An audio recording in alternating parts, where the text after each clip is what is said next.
Sit as Paramashiva. Inhale and exhale deeply with 25 heads and 75 eyes and 50 hands. Visualize, meditate, connect with him. He is a living, alive being. Drop your form into his form and dissolve. Remember, you are a Sarupya Mukta, means your form is dissolved into his form. All my disciples, now I am initiating Salokya Mukti, Sameepya Mukti, Sarupya Mukti, Sayujya Mukti. Om Nithyananda Paramashivoham. Om Nithyananda Paramashivoham. Om Nithyananda Paramashivoham. Om Nithyananda Paramashivoham. Om Nithyananda Paramashivoham. Om Nithyananda Paramashivoham. Om Nithyananda Paramashivoham. Om Nithyananda Voham. Om Nithyananda Paramashivoham. Om Nithyananda Paramashivoham. Om Nithyananda Paramashivoham. You can trim your eye bands. You can slowly open your eyes.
You just be available and just make sure that you are here, you're listening to the session, and you're here available for the session. That's all is needed.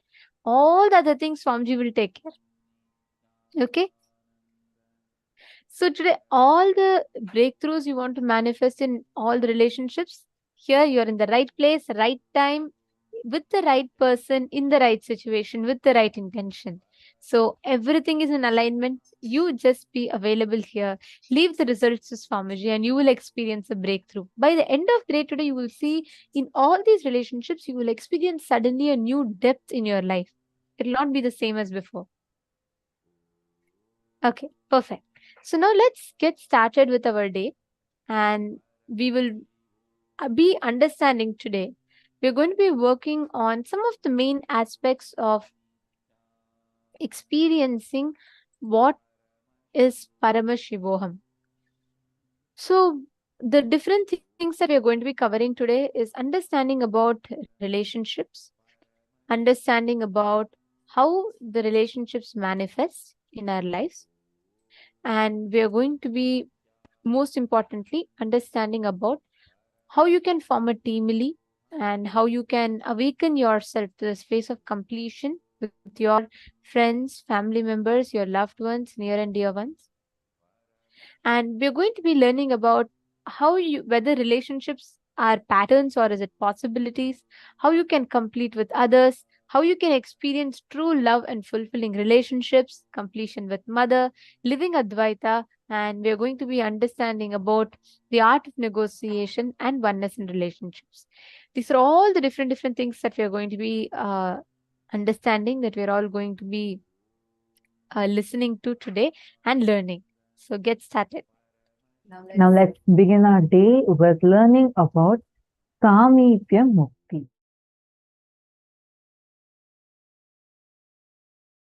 One thing you need to know, even people in Tapoloka, to reach Kailasa, they have to come to planet Earth and go. Directly from no loka, you can reach Kailasa, enlightenment space. The Purana Jivan Mukti, Videha Mukti, Kailasa Padavi, Salogya Sameepya Sarupya Sayujya Mukti is only possible from planet Earth, Buloka. Not from Swargaloka, not from Tapoloka, not even from Satyaloka. Even Brahma, to reach Kailasa, has to come here, planet Earth, Buloka, and only from here he has to go to Kailasa. Because the pure consciousness mirroring is possible only in Buloka. That is the beauty of Buloka.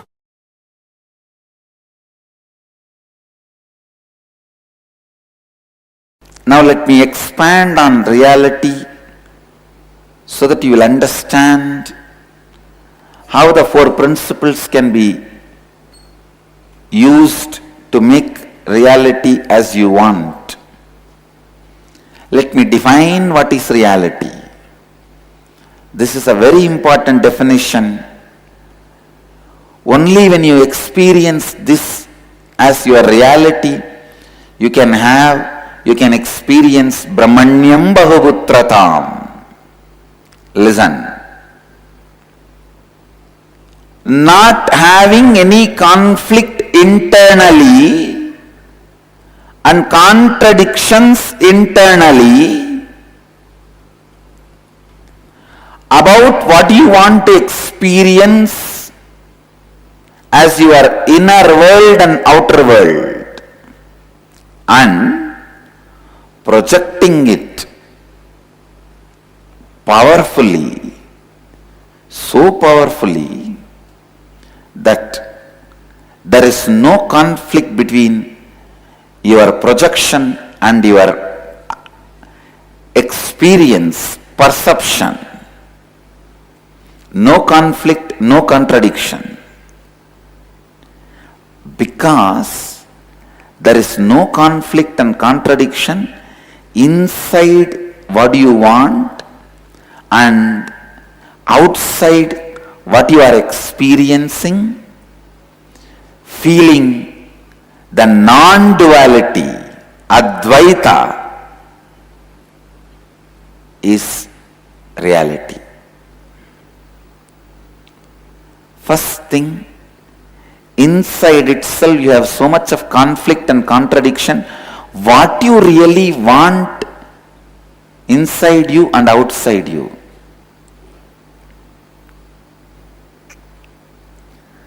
What you really want inside you and outside you.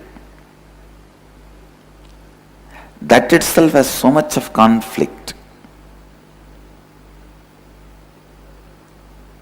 Second, because there is a conflict inside, what you project is not able to move the outside as you want. Because when you say you want money, one part of you already says, no. I will ask, but you don't give. Because of the conflict, contradictions, unconsciousness inside, what you project also has conflicts, contradictions, unconsciousness outside. Because of that, your perception of the outside world also has unconsciousness, conflicts and contradictions. This is what I call unreality. The confusion of dvandva, duality. First, you being clear within you how much of wealth you need, how much of responsibilities you need to take for it, what is the way you want to feel you, what is the way you want to project you to others, what all the ways others may perceive you. Having clarity and taking responsibility for all this. So inside you feeling completion, and please listen, the power of your inner completion will be so powerful, I tell you. The moment you project something out of completion, the whole world runs to fulfill it and serve you. You need to know a beautiful story from Prahlada's life. When Prahlada's dad was asking Prahlada, is your Narayana God in this pillar, in that pillar? Is he in this stone? Prahlada was about to raise his small finger. A child naturally takes little time to lift his hand and show which pillar my Narayana is there. I don't even know which finger he showed, or he would have shown. He may not even know how to fold the fingers and show one finger or anything. He must have shown even through face. That is the way kids show. Kids sometimes don't even know how to raise the hand and show. They just show the face.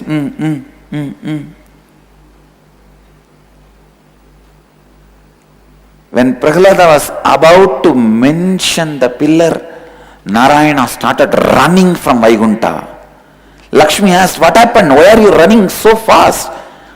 What is there to be in so much of a hurry? Vishnu says, no, you don't know. Whatever pillar he shows, I have to enter into that pillar. Wherever he shows, I have to Occupy that place and come out. Listen. When a child is established in integrity, just for his hand movement or the direction he shows, God lands. Listen. Whole world moves as you want when you are established in integrity. Prahlada is embodiment of integrity. Nachiketa is embodiment of authenticity. Dhruva is embodiment of responsibility. Markandeya is embodiment of enriching. Prahlada is embodiment of integrity. He was in completion with all the karmas.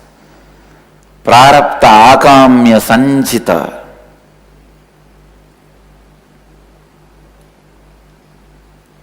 That is why the direction he was turning his face are trying to show God lands there.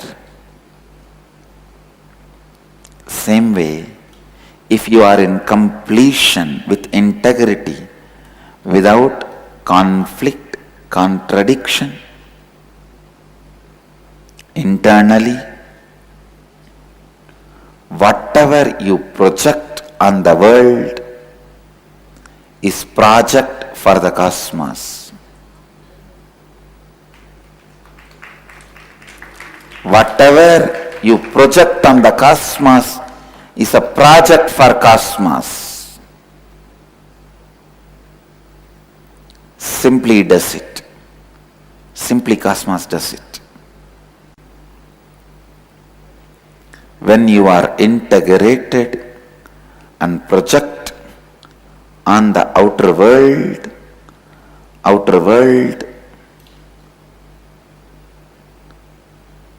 obeys you just like that.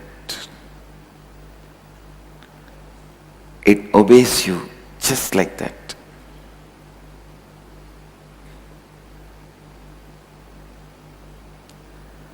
Power of integrity. Please listen. Nothing is political in the planet Earth. Means nothing is accidental in the planet Earth. Everything runs with these four principles. How much ever you doubt, no. Some of the fellows who are head of the countries, statesmen, are they integrated? Are they authentic? Are they responsible? Are they enriching? How come they are having whatever they want? No. When you are in completion and project to the world, you see that becoming reality, and your inside is in completion, outside is in completion. When both are in completion, the experience of you and your life does not have any conflict or contradiction. That is what I call flow of Advaita.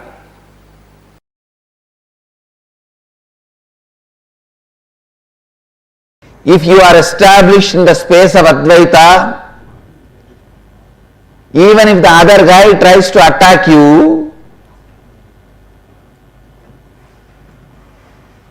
abuse you, his whole being will not cooperate with him to attack you. Simply, he will lose strength and fall into stupidity and foolishness, powerlessness, he will not be able to attack you. He will collapse before even he stares at you. The power of the space is such, I tell you, learn this science, practice this science, master this science, even if you have failed earlier. Can Swamiji define what is the space of Advaita? Means there are some ultimate truths. Everyone is extension of you. Whether you call us a Hitler or Bin Laden, Buddha or Mahadeva,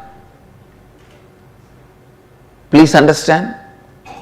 Hitler or Bin Laden, Buddha or Mahadeva, Krishna or Kali, everyone is extension of you. You should be very clear why somebody is Buddha, somebody is Bin Laden. Let me make it very plain and simple, straight. So now you need to know which part of you is paining you, which part of you which is making you hate somebody. You should address that part and complete it. By completing with that part, you make the other person powerless. If he still hold on to the violence, please listen. Listen once more. For example, in the world, in fact level itself, there are violent people, terrorists who attack, abuse, destroy.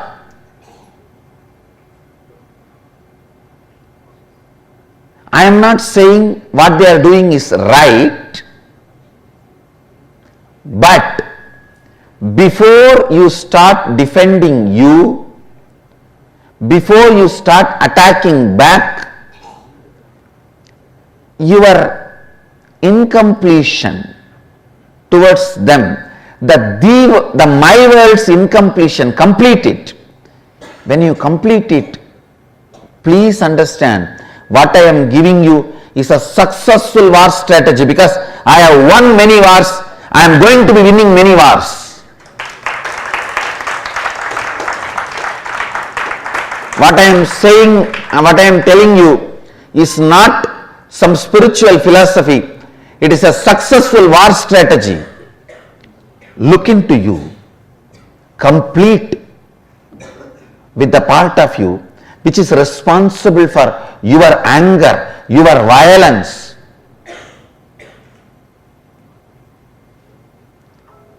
Complete with that. You will see that guy, the world terrorist, loses all his power. He will become powerless. You entertaining anger towards him, which is in the my world, keeps his violence active and alive. The moment you complete with this, your enemy will no more be lion, he will become a rat. You just need a little rat poison. You don't need a gun and AK-47. Make the enemy powerless by making your enmity powerless. Sincerely, when you create the space of Advaita in you, means non-violence, no enmity. Again and again get back to that space, no enmity, non-violence. I am not even saying become friendly, that is up to you whether you want or not. But decide to be non-violent. no enmity. I tell you,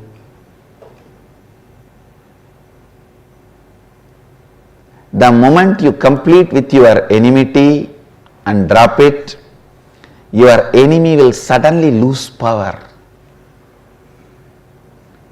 The cosmos will not support him anymore. The person who is not supported by the cosmos is like a fan which is not supported with electricity, power. It cannot run. If it was running, maybe it will take few seconds for it to stop once you switch off. But not more than that. I tell you, everywhere,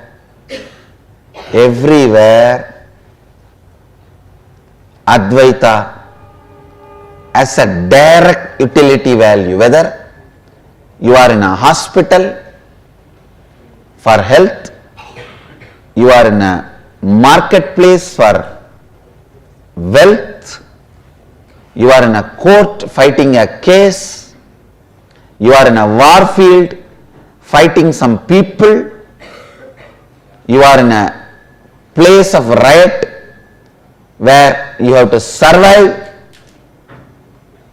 you are facing the survival threat.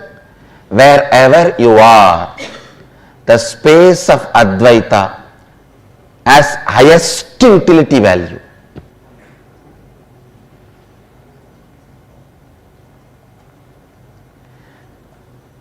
Just be brutally fanatic and practice Advaita. I am telling you.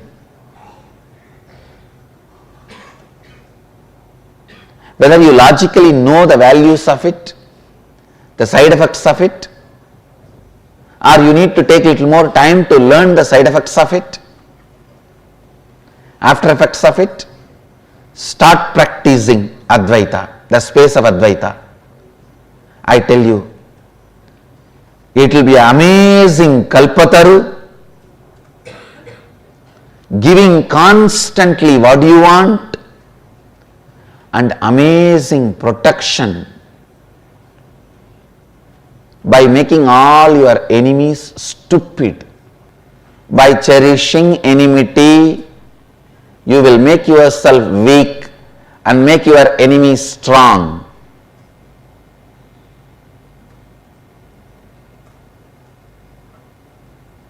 By completing with enmity, you will make your enemy weak. And after that, you don't need to destroy him. And even if you destroy, you won't have sin.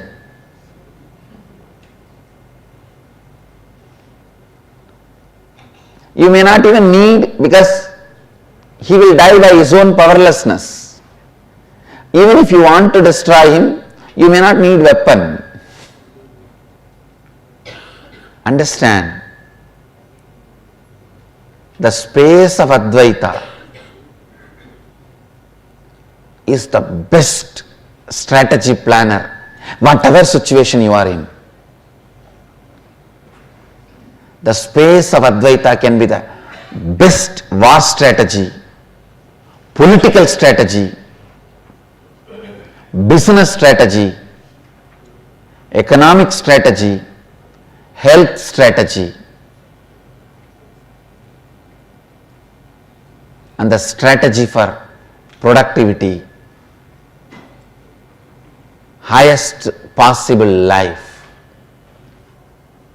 Whoever lives in the space of Advaita, even when you are directly facing your own death, is liberated.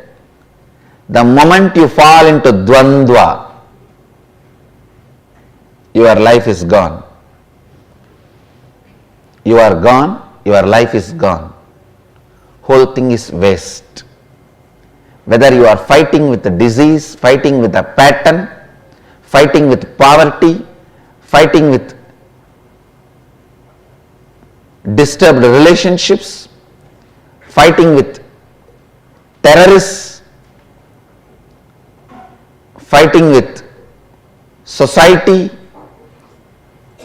fighting with anything, keep Advaita, the space of Advaita, as a strategy for your life.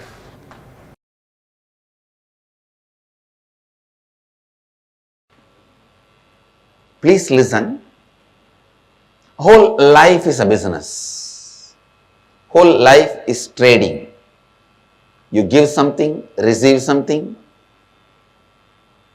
Either you got more or you gave more, or you got and gave equally.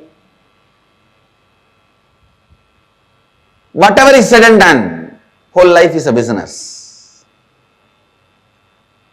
Please understand, but the good news is, what you consider as you is the starting point.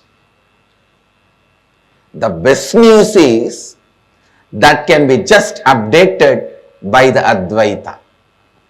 Please understand, what you consider you is the position, trade position.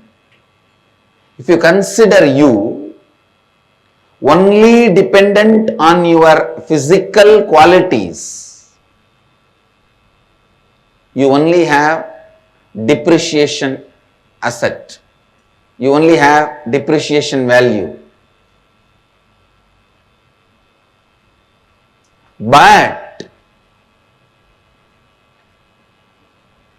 if you assess yourself based on the qualities you carry in your mind, you can be appreciation asset, means intelligence, your ability to handle any situation. How you perceive you, if it is just occupied, means your self-image, your identity about you, if it is occupied completely by your look, by your beauty, the physical dimension, please listen, you are making all your strategies and plans based on depreciation asset. More and more, as time passes, life will be hell for you.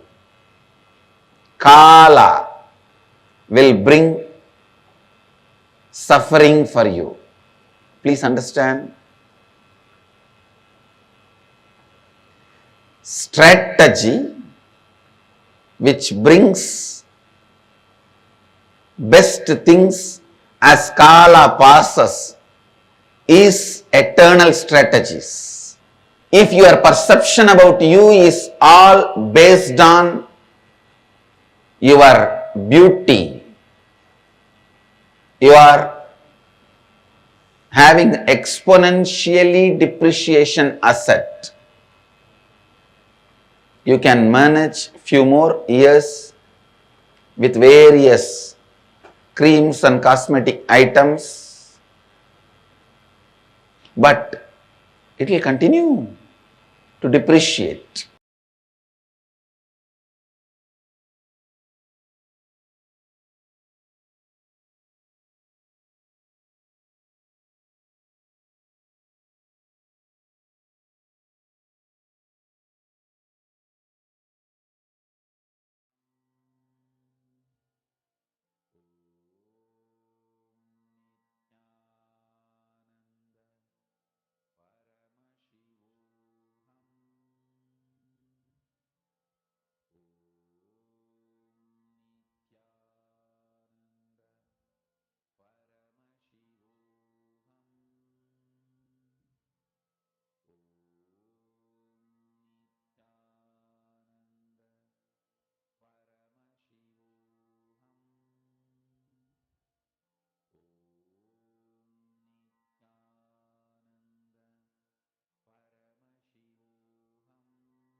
So beautifully, Swamiji explained to us on how to have Advaita as the strategy for our life. How one should have always oneness as the core strategy of our life.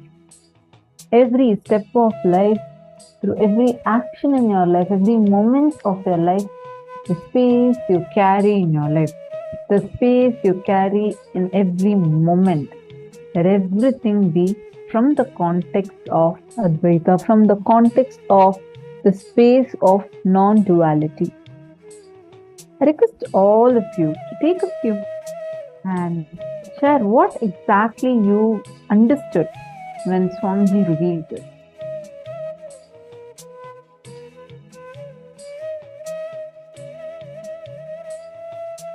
What did you understand when Swamiji explained to us about the space of Advaita?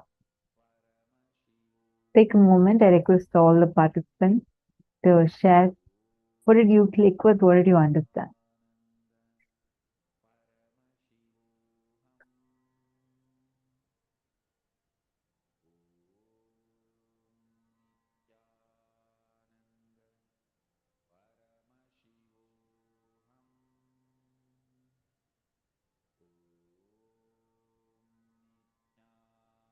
Mota Wong. That relationship with everyone. I've always felt that nobody likes me. The relationship between perfection and everyone. Don't worry. Mota Wong. Can you please wave your hands? I'm just trying to identify where you are on the Zoom.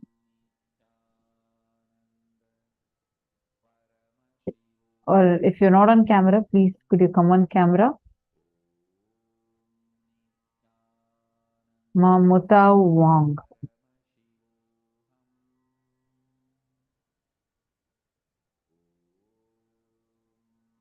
See, okay, I see your camera, I do not see you. See, don't worry about that right now. Even if you feel in your relationships, people, you feel so strongly that no, people don't like me. I feel very strongly in me that this people do not like the way I am. Maybe they feel like this, maybe they feel like that. We have our own explanations, justifications for it. Right now, don't worry about all of it because you're going to attend to it step by step. This first session, are all of you understanding that oneness-based existence is the best strategy for life? So that's where we're going to start from.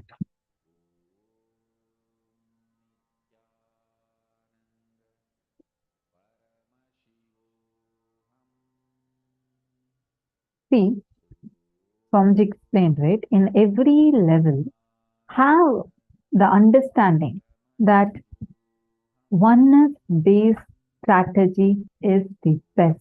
It is that space of Advaita that can help you plan your life, the experience that you carry in your life in the best possible way.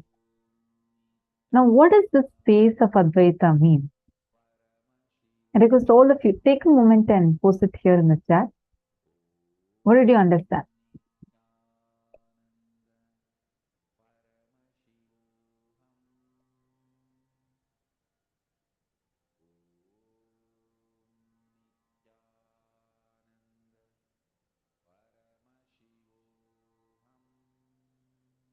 We need to create more inner space to achieve oneness. Okay, the peace only enters and stays in the heart space, and inner violence is put down. Okay.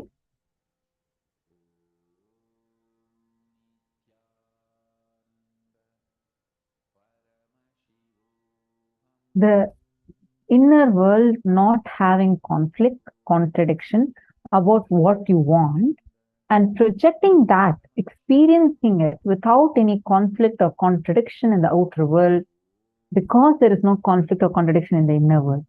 And between the inner world and outer world, experiencing non-duality, oneness as the flow of your very life is reality. Understand? It's something we all need to really, really understand. We always think, oh, I don't really understand how whatever I want is only happening for me, because it's not that I wished for all of these things. I never wished that I would have a relationship problem, but look, that's what I have. I never wished that I want to have a unhealthy body, but this is what I'm having. We think that how come that we have things we don't want? How come we have things that you never wished for, right? Understand, life does not manifest what you desire. Life manifests what you believe. When what you want is also having a conflict, you have two desires and one desire is conflicting with another.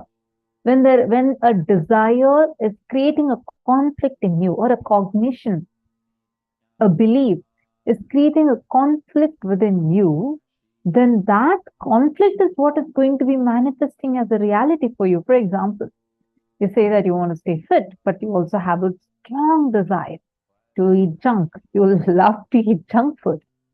I mean, the name itself is junk, but anyways, you enjoy it.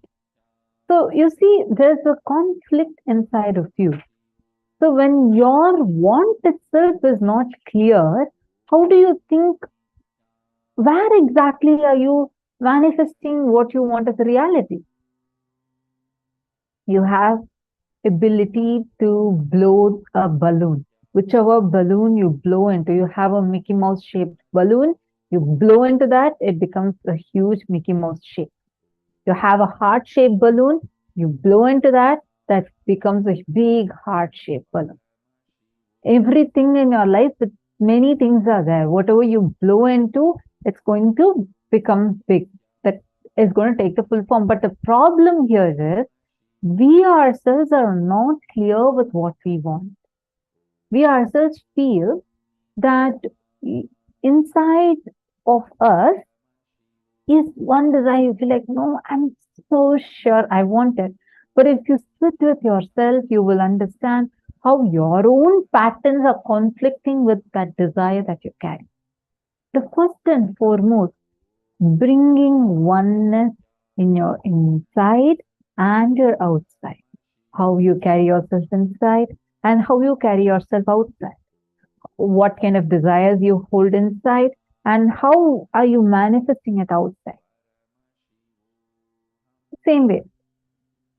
Let's say that you have a desire, you have a strong desire that people all should feel that you're a very friendly person. You should be very likable, you should be very lovable, people should all love you, and that's the kind of reality you want to manifest.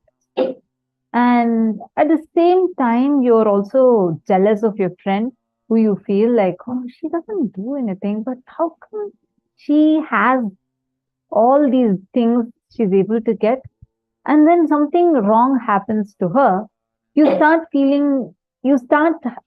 cherishing a kind of a joy seeing her suffer. Be very subtle, but that again is a conflict. In every decision, what are you like? It's a simple thing. You want to be a really loving person, but then you sometimes take a decision based on not oneness as a strategy, but something else as a strategy. A simple example. You want everyone to say you're a very sweet person. And the next moment, you're deciding what dress you want to wear for your office. And even when you make that decision, you think, oh, today she is going to be wearing this color dress. Let me go and show that I'm better than her. Even in a very subtle level, if you carry that as a cognition, as a strategy to make a decision, even though it may look like a simple decision, she may not even know that I'm deciding because of this. But even that, if the cognition is not oneness, you are only creating a conflicting, contradictory reality for yourself. In every level, even when you feel that this person is conspiring against me, Even that, look at it from the context of oneness is what Swamiji says. How many of you are understanding?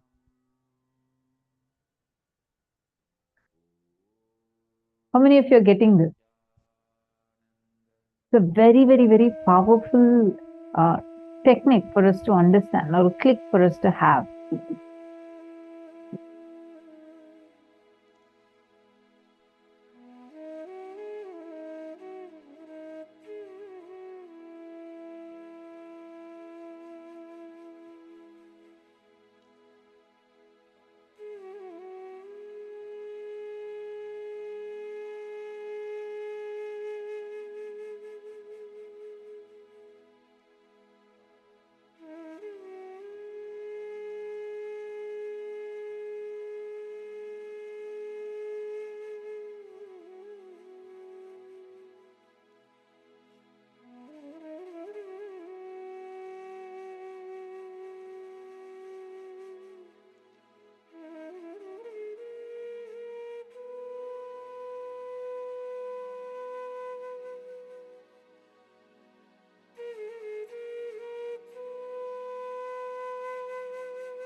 How many of you are understanding this?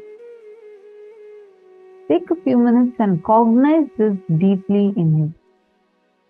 Ma Shukrendrananda, I see a message of yours in Chinese. I request you to put it in English so that we understand. If that message is meant for us, please put it in English.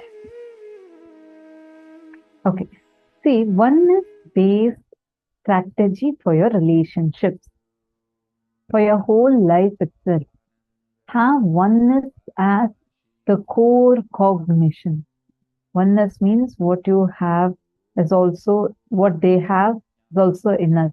Why they are reacting or responding to us, it's us. It's within us. Is that right? Ma Bhavani Viraya. Ma Bhavani, understand? See, that is one way. But you also have another powerful way, which is you can decide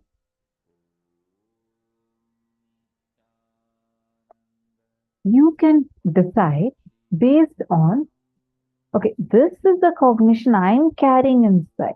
From this cognition that I'm carrying inside, let me impact the reality. That's what we've learned as superdeterminism, right? If you cognize, if you understand, Swamiji is one of my favorite, what Swamiji says. So usually we say, put yourself in the other person's shoes, right? You would have heard this definitely, am I right? Ma Bhavani Viraya. I'm not seeing you on camera. Sorry, could you wave your hand? Ma Bhavani.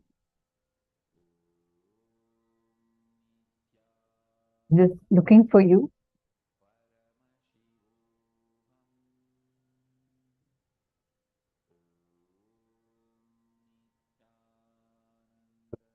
Okay, listen carefully. See, understand. It's a very powerful thing to cognize.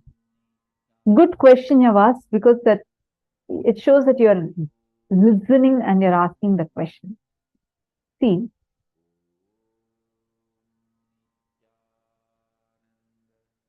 listen to this carefully. Now, many times you say that, put yourself in the other person's shoes, what struggles they would be going through. It's one level we see. Swamiji said, in every situation, look at what exactly would you be wanting when you are in that situation.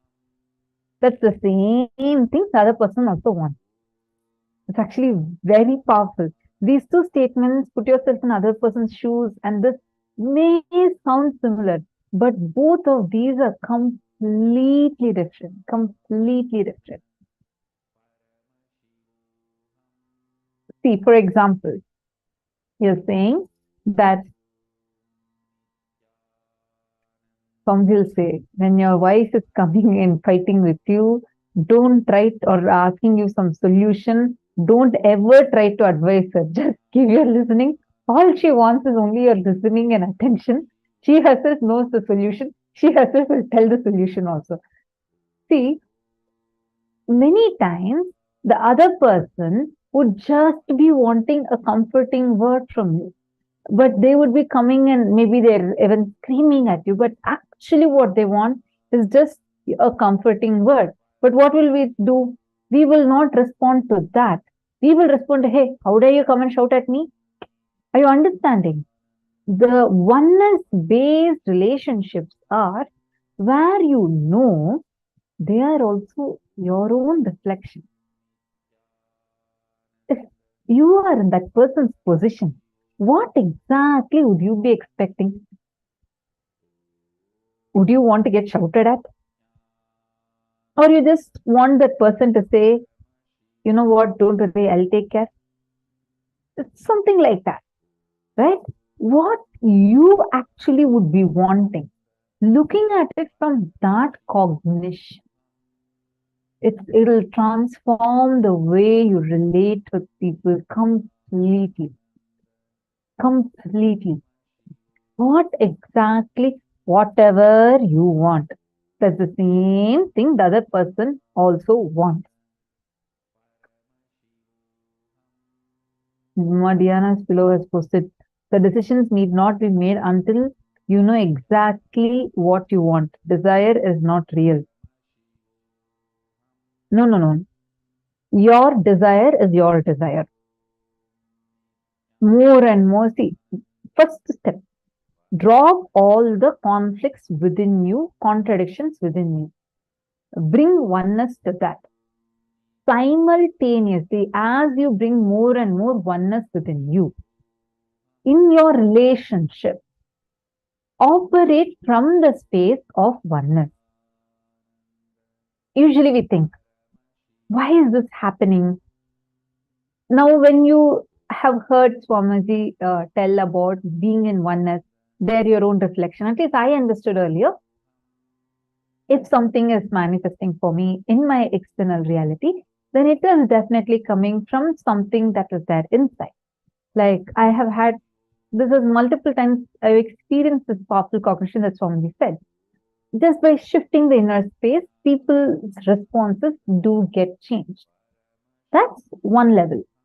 Next, even your operation mode, understanding what if you are in that position, what you want will be the exact same thing what the other person also wants.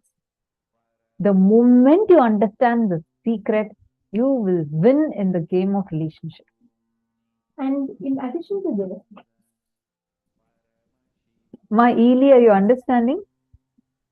And also, in addition to this, Ma Bhavani Viraya, just to add to answer your question, Ma, every time, whenever we deal with life, right, in different situations that we operate in life, right, if you see the scale that we hold, like he said, Swamiji explains this for Jana loka also, which all of us will learn today. When we drop the violence inside of us, all of us carry an innate amount of violence inside of us, which comes out of insecurity, fear, or greed in different situations. Because from a very young age, society trains us, all our relationships, to be a transactional value. Like, for example, if I give something to her, what will I get back from her? All our relationships, all, even what we think as the most selfless relationship, is like that of a mother and a child, even that is filled with transactional value. If I give my love to him or her, I am expecting that person to give me back their love, security, protection. There's some transaction that is there. And always on both ends of the relationship, there's a certain level of insecurity of losing that trade-off, whatever we're having, whatever trade we are getting from them. We always have a fear of losing that transaction. So all the things that we do in life is from that insecurity. But if we shift the gears, Swamiji explains beautifully, if you are that person, how do you want to be treated when you are stuck in a problem? Treat life the same way. Then you will experience that all relationships you start manifesting oneness. That is oneness in relationships. Where you experience, when Swamiji tells, right? Swamiji will always define oneness. Swamiji will say, experiencing you are an extension of people and everybody around you is an extension of you is oneness. Now, how do you apply that? How do you cognize that and apply that? Swamiji explains this is the exact way to do that. If you cognize, if I were you, let's say if I'm having a trouble with something, okay, or a person, a colleague of mine is having a trouble with something. If I were her, how will I expect people to deal with me? Then I should deal the same way with her. If you apply this principle in life, you will manifest oneness with everyone. Catching them? Mayili, are you understanding? Even this applies for you also. See, your desire. All of us need desire to live. Without desires, we can't live. But desires don't manifest. Your belief, what strengthens you, what empowers your beliefs, only that manifests as reality. You can desire, I should be the most loved person. Everyone has the desire. But those who believe that I am the most loved person only manifest that as reality. I am going to be the most loved person. And when you believe that, see, always belief comes with actions. So whenever you take that, when you believe and when you take actions from that belief inside of you, you manifest that as reality. That's the formula. See, right now just understand this, because in the next session, Ely, Swamiji is going to be explained in detail in the next session. He has a next session where Swamiji will be elaborately explaining. Today's whole day is dedicated for this, so don't even worry. And you will see how powerfully you will understand this. One thing alone, get it. The space of oneness, meaning you are what everyone around you and you. All of us are from the same source, Paramashiva. And therefore, all of us, like everyone, is your own reflection. Life is a huge mirror. Whatever is happening in life is just a reflection of you. Many times you feel, oh God, why are people coming and cheating me? You will see, you may not have cheated here with that person, but somewhere in some other place, you would have had the same cunningness as your strategy. Life is just reflecting the same back to you in a different way. Maybe you would have not had that cunningness in terms of money, but life might be doing that with you with money. But you would have had that cunningness even as a simple ego conflict. It can be any way.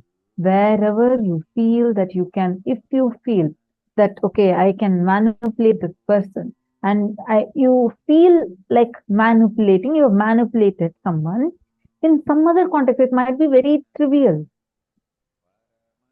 Then life will give you back the same thing in a different way. It might be in the same way or in a different way. But understand, the source of that is once again you. Cognizing that, understanding, internalizing this would liberate you from so many things, because every time something is happening like that to you outside, you have the power to change it from inside of you. Tell me one thing. My forehead is hurt. It's bleeding. I go and stand in front of the mirror. What will I see in the mirror? In the reflection also, I'll see my forehead bleeding. Am I right? Now, if I want to attend, if I want the blood to stop, I go and start putting the band-aid on the mirror. I'm putting the ointment on the mirror. I put the medicine on the mirror. I put the band-aid on the mirror, and I'm trying to fix everything on the mirror. Will the bleeding stop? No. Where should I fix it? Here. I need to put it here. Same thing with life. You need to attend here. We all waste time attending on the mirror. Instead, it's time we attend here. How many of you are understanding this? How many of you are getting this? The moment you start cognizing this, you will start understanding about how to operate from the space of oneness. Maili is supposed to be as anger and unsafe in my heart. Wonderful. See, now you've identified, right? You will see something that you have done is exactly the same type of people. Swamiji will actually say to anyone, like if a person is behaving in some way, like out of their patterns and all that, Swamiji will say, don't worry at all. Whatever you do right now, all the patterns is what you're operating. Your team will manifest with the exact same pattern. You will see each of them are going to be with the same patterns, ideas, everything that you carry. And that will be the best training for you. You will have not just one of you, you'll have 10 more people, just exact Xerox copies of you from different aspects. But if you understand that, if you take that, wow, that means you have the power. If you change inside, you can change it outside. That's what happened once in Gurukul. I was supposed to take a class.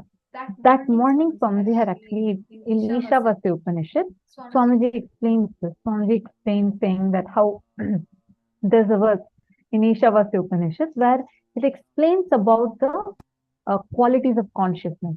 Tade ejati tanne jati tadhure tadvantike, means it will say how the consciousness at the same time exists inside and outside.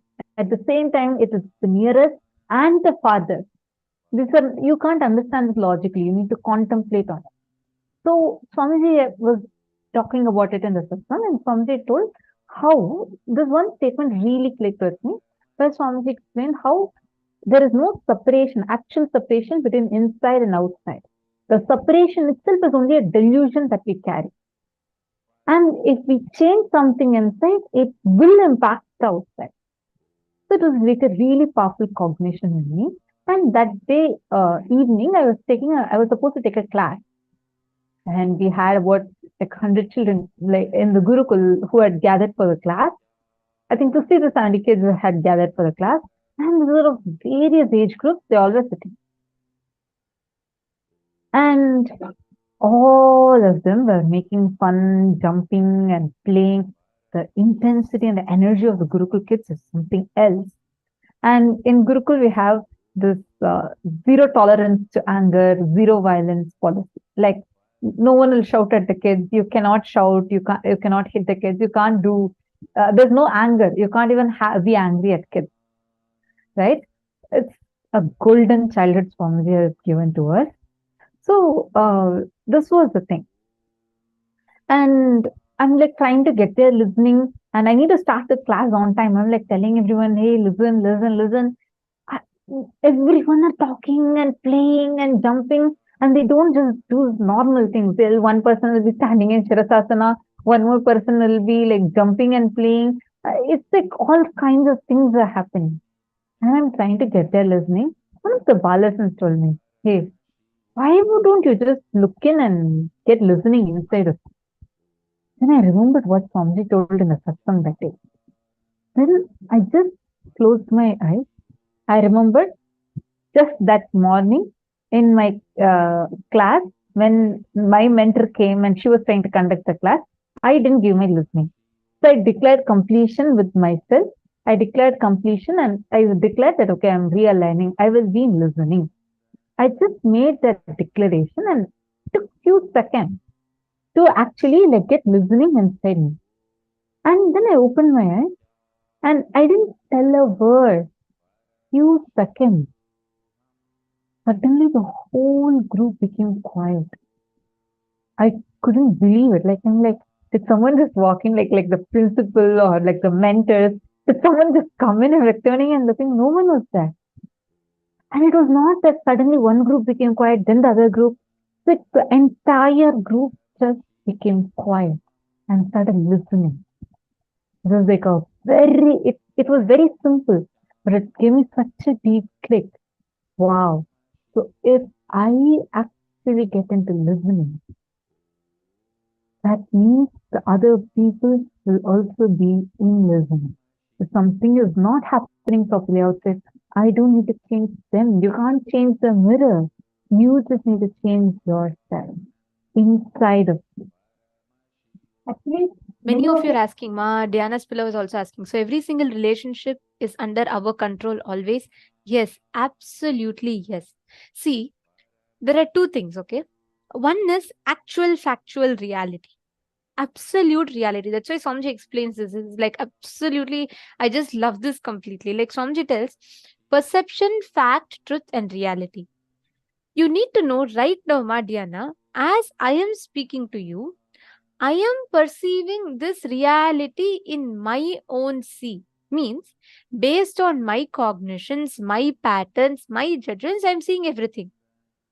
It can be like, for example, I have a certain cognition that, okay, conducting class is fun. Like interacting with people is lovely. I enjoy it.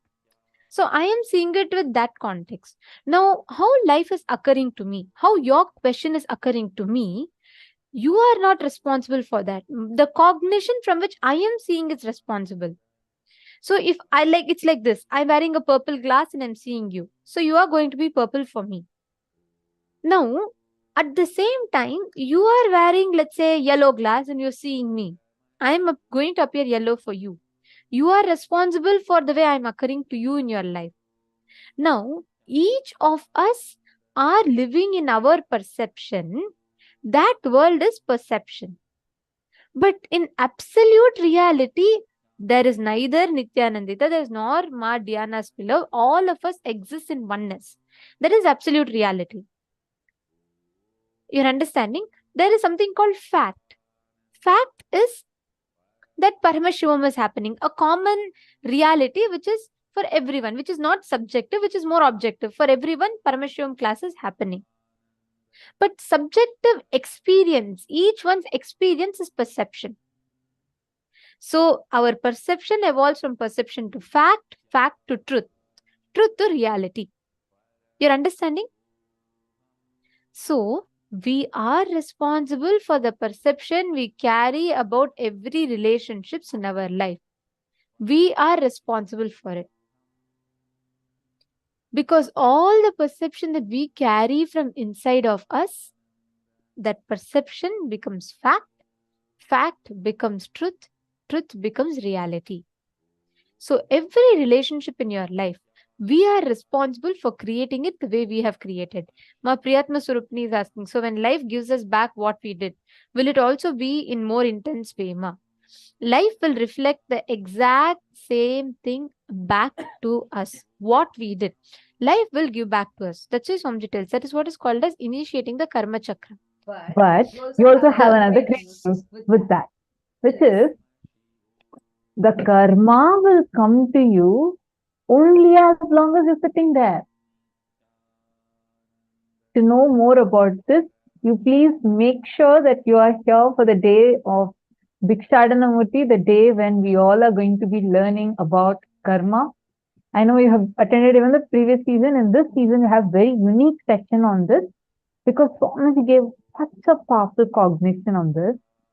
Karma will come back to you as long as you're stuck with the same thought current. The moment you are liberated from that karma will not come back to you. That karma will no more touch you. You understood, Ma? Ma Priyatma Sarupini?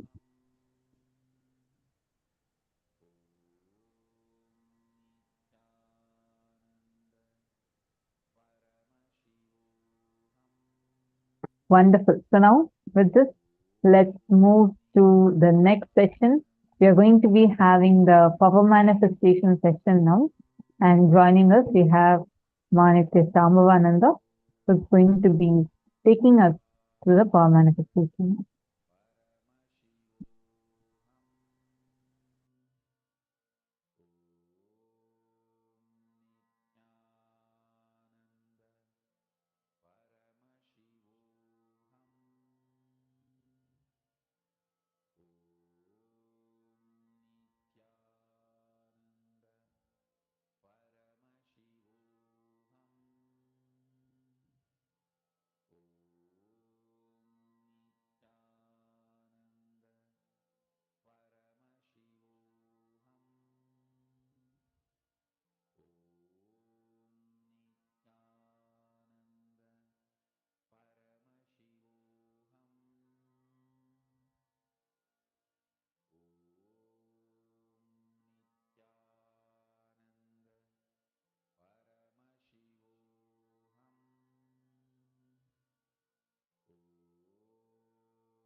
Now, let's enter into the power manifestation session.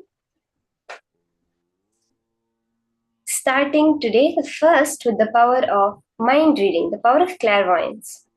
So today's whole day, we're going to be working on understanding the nature of relationships and how to have successful, happy relationships in life. I think one of the most important aspects of that would be good communication, is what modern science says, modern day psychology, they say communication is very important. But Swamiji gives us the next level of that, which is the power of mind reading. Just by going in their space, by being in a person's space, with their permission, being able to scan what they are thinking. This is the power of mind reading. We'll be able to scan exactly what's in their mind, from an image to a word to a sentence to the very thought current from which they are functioning. That is how we manifest the power of mind reading. So, are we all ready for this?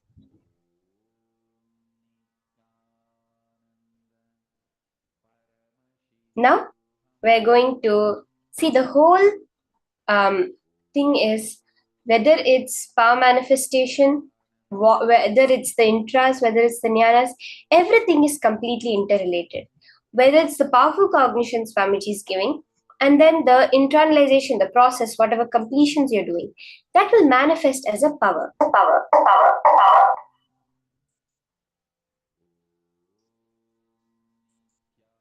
Ultimately, the whole power manifestation is the manifestation that will reflect in your life. The completion reflects as power manifestation, and it's the power manifestation that you see manifesting physically, changing the way you relate in your life.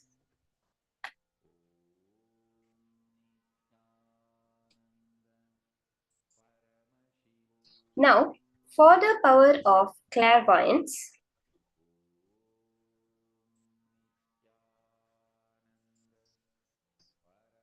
the power of clairvoyance that we're going to be entering into now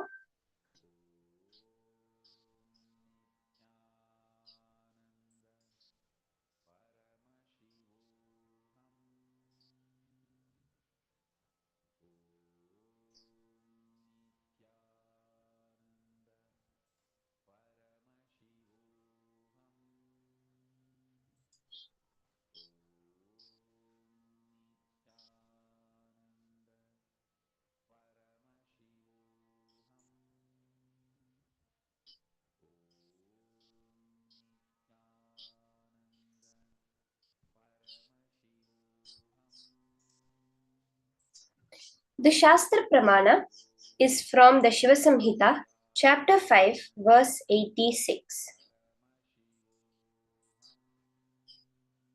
ज्ञानन्य च प्रतिमन्तस्य त्रिकालविषयं भवेत् दूरश्रुति दूरदृष्टि स्वेच्छया खागतां व्रजेत्.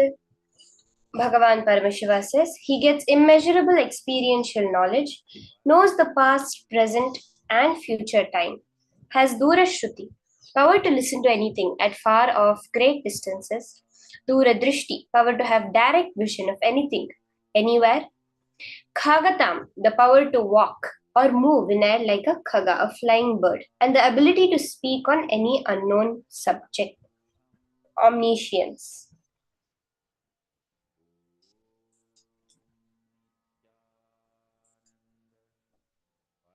The Apta Pramana for this power is from the life of Sangasiddhar,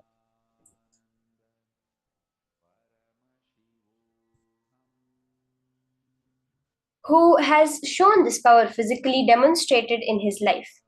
Even though he lived a regular life, married, had kids, he was an adept Siddha who manifested all the powers of Paramashiva. There are many incidents from his life to demonstrate this power of clairvoyance. Couple of such is related to his boss, Simpson, who he was working for, a Britisher under whom he was working. So there was a time where one night he told Simpson, before Simpson went to bed, don't sleep in your room tonight, go sleep somewhere else, it's not safe, don't sleep in your room. But Simpson didn't listen to him. He was unaware of the greatness of Sangasiddhar, and he ignored and went and slept off. That night, Sangasiddhar came with another few men, and took the bed of Simpson out of the room and kept it somewhere else. As they were taking the bed out, just after he was settled in another place, the entire roof came collapsing down. The entire room collapsed. This is one demonstration of the power of Sangasiddhar. Swamiji himself has manifested this power in so many different ways. We will all even see where how Swamiji just knows what is in your mind, what is ongoing with your life. And when he talks in the morning satsang, when he's talking, you'll feel that exactly he is talking to you and addressing you. So we will be doing the power of clairvoyance.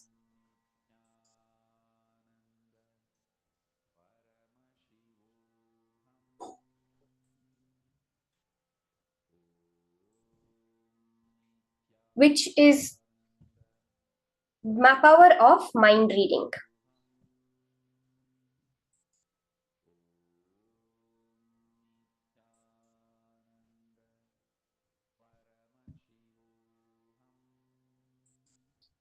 So can I request everyone to start with partnering up?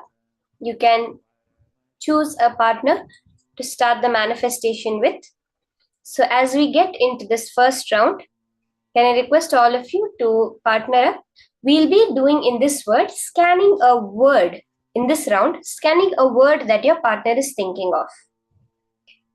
So you can start with partnering up and asking your partner for first their consent to scan them. And in this first round, you're going to be scanning a word that they are thinking of. You can ask them to give you a certain word. Let them just think of the word. Let them not tell you what the word is. And you, through your third eye, through the power of clairvoyance, will scan and tell exactly what the word is that your partner is thinking of.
So can I request everyone to partner up?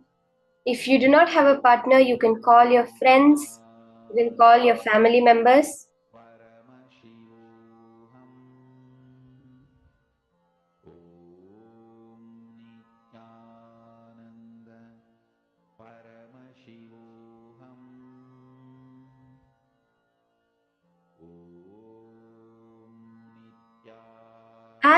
As you are doing the manifestation, you can start posting.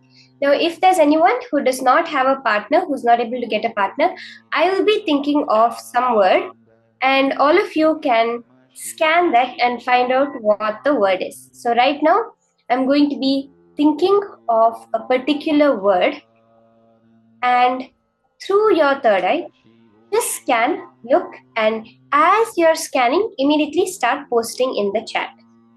So can I request everyone to start the manifestation? If you're not, please partner up and if you don't have a partner, call your friends. But if you're not able to get in touch with anybody and you're not able to find a partner, then you can manifest with me. Right now, I'm thinking of a word for all of us to do the manifestation. As you're scanning, you can immediately start posting it in the chat. Okay?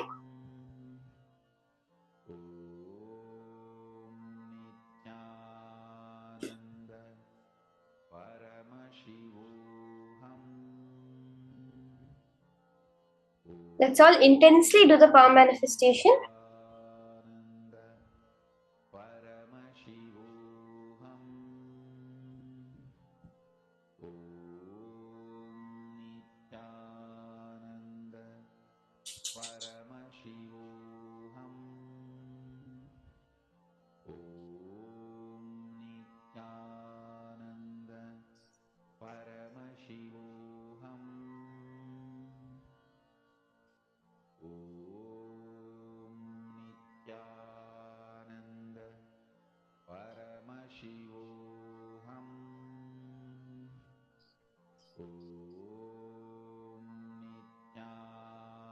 Ma Alexandra, my name is Ma Nitya Shambhavananda.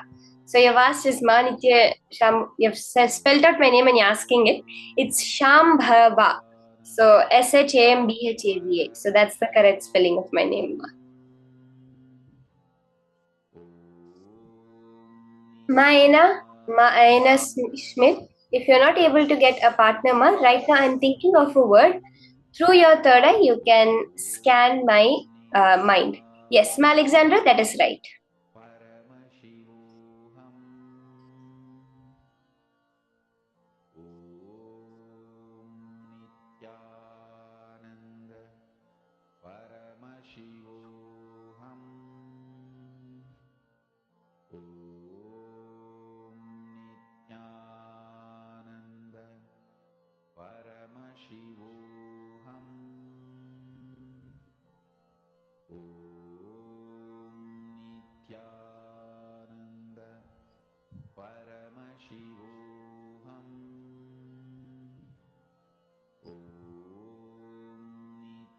You can post in the chat as you're scanning. Whatever is appearing, you can immediately start posting in the chat.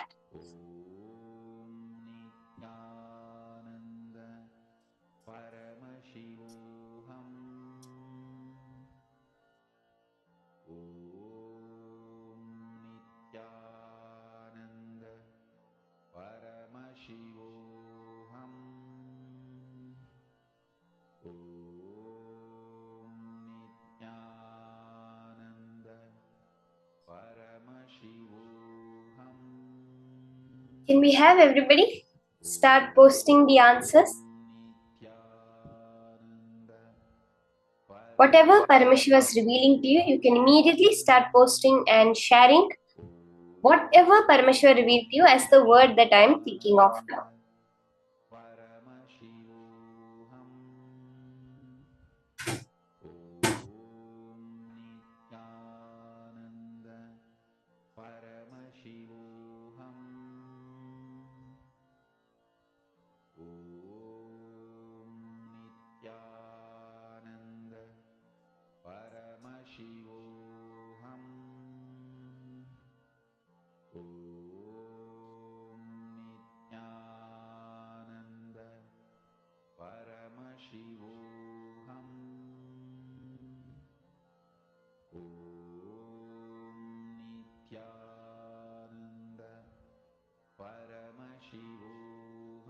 Yes, we have more people posting.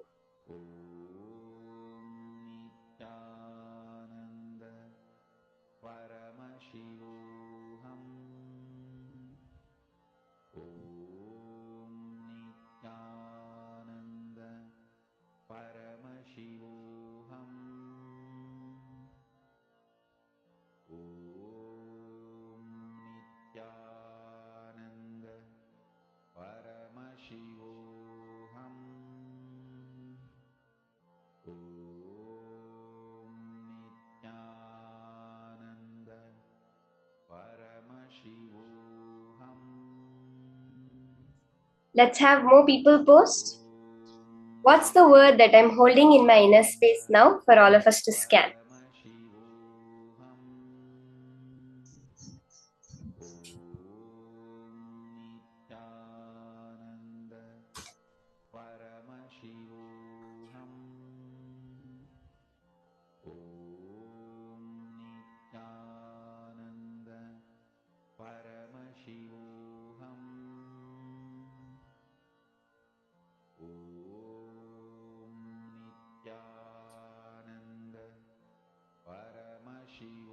Okay, let's now verify the answer. If there's anyone left to post in the chat, please post. Whatever Paramashiva showed you in your third eye is the word that I was thinking of.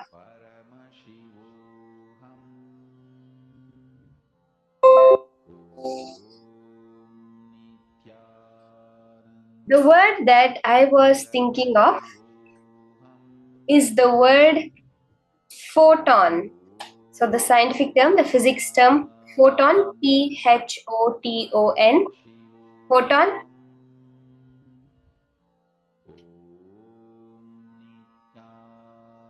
Ma Joyce Leong Tok Ting, Ma Joyce, you have posted it exactly right. You said light.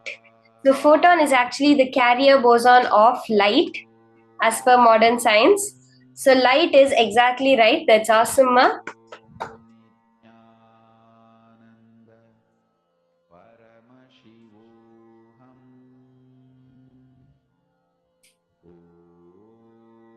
Let's see, what have the others posted? Ma Ratnaprabha saw a bulb. That's so beautiful. Ma bulb is a source of photons. It's a source of light.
Now, we request all the participants to post. Whomsoever has manifested, please post in the chat. Every one of you, as you are manifesting, come on, Ma Priyatma Swarupini and Ma Hongli Wong. Can I request every one of you to post? How many of you have manifested?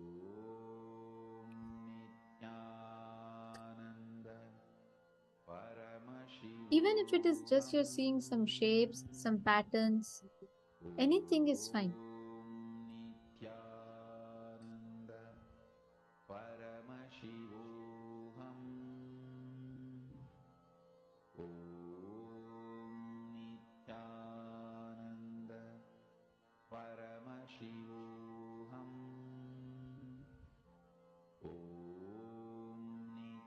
Post, describe everything in detail to your partner. Tell them clearly what you're exactly seeing.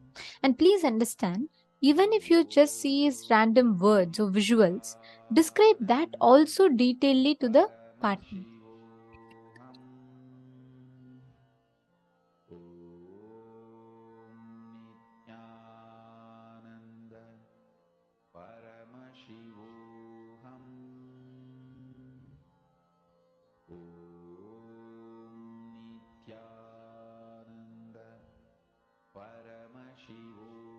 Yeah, I see Ma Hongli Wang has posted that Ma Priyatma Surupini manifested. That's awesome.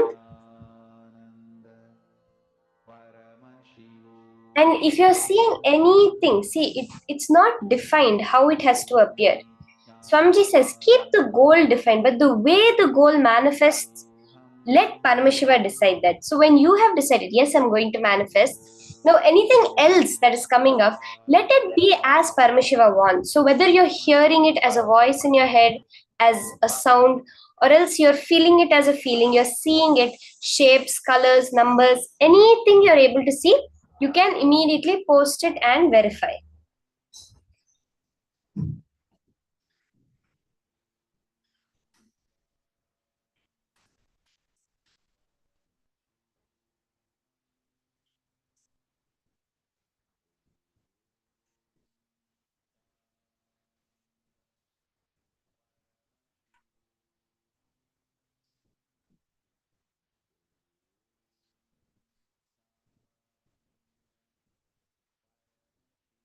Now, we're going to be moving on to the next session.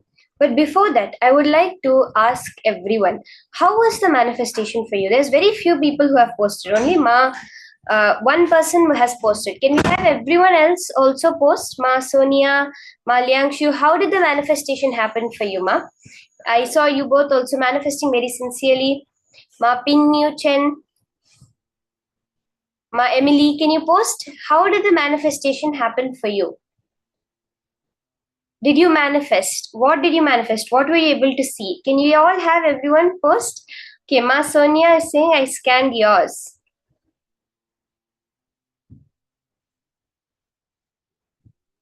Yes, Ma, you manifested? Ma Sonia Rao, did you manifest, Ma?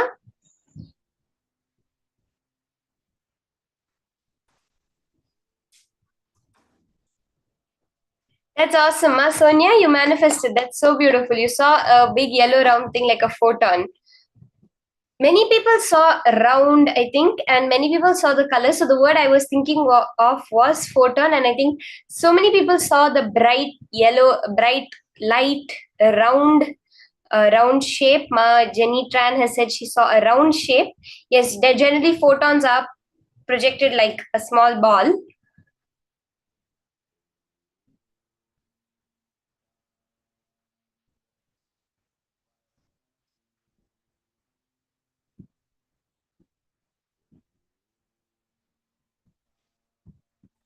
Anyone else, whatever manifestations have manifested, happened, you can share.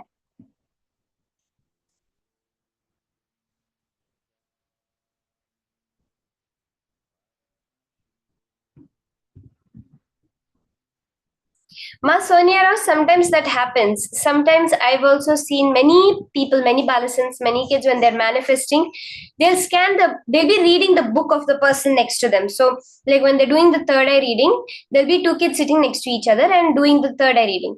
And I've seen this happen so many times where the partner will not be reading the book in front of her. She'll be reading the book which is in the hands of the person next to her. And she would think that she's reading her own book. So no issues, man. It's such a beautiful manifestation. You have manifested. When you see it and it happens, just celebrate, ma. The manifestation has happened.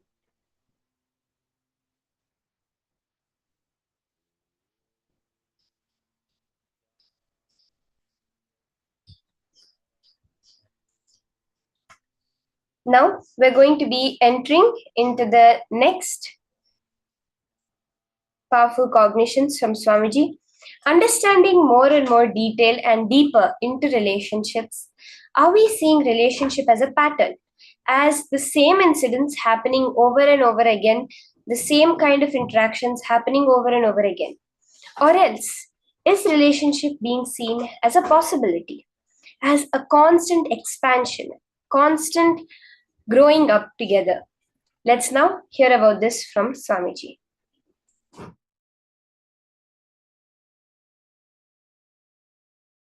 Husband sent a text to his wife at night. Hi, I'll get late. Please try and wash all my dirty clothes. And make sure you prepare my favorite dish before I return for dinner.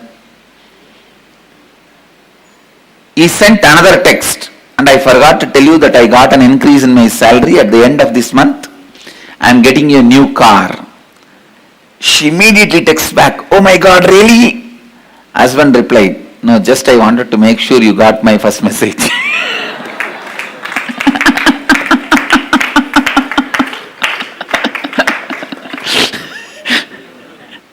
Husband texts to wife on cell. Hey, what are you doing, darling? Wife, I am dying. Husband jumps with joy, but types, sweetheart, how can I live without you? Wife texts back, you idiot, I am dyeing my hair. Husband, blood the English language.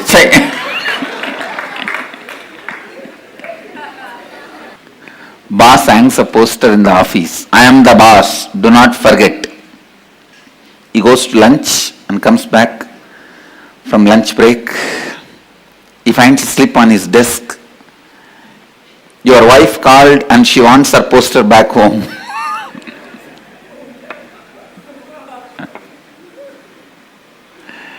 Understand, relationships can either lead to more more and more imprisonment in your patterns or liberation. Pattern or possibility, it can lead you to more and more space of possibility.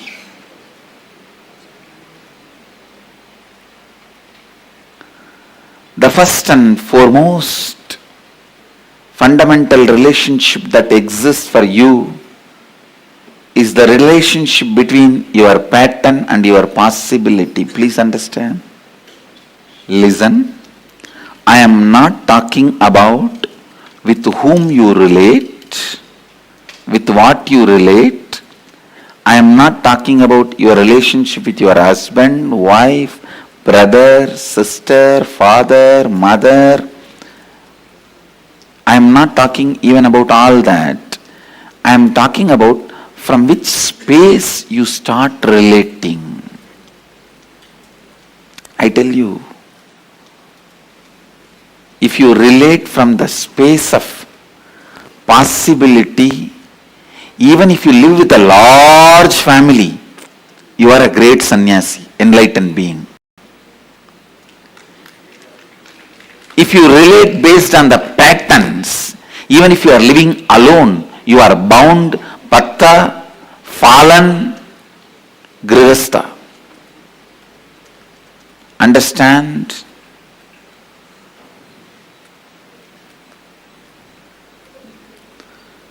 Grihastha or sannyasi, bound or liberated, is no way connected to the number of people you live with or relate with. It connects with the space from which you operate.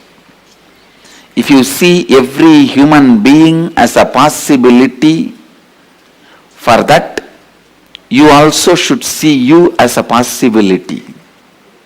Understand? When you see you as possibility, you will see everyone as a possibility. When you see everyone as a possibility,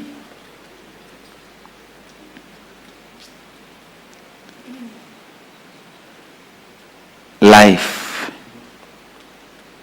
wherever you may be living, whatever you may be doing, you will be living with Vijaya Lakshmi. Means the Lakshmi of victory. Don't say my neighbor house is Vijaya Lakshmi. My neighbor name is Vijaya Lakshmi. When I said the word Vijaya Lakshmi, I meant the Lord, the deity of victory, the goddess of victory.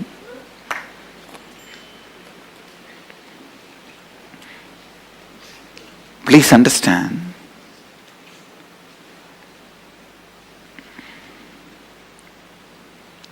How you see you, how you see others, how you see you and how you see others. All relationships you experience in your life can only from two space, two frames. One, listen. Please listen, because I am giving you the punch statements for your life. One, inside the frame and perception given by your pattern. Inside the frame and perception given by your possibility.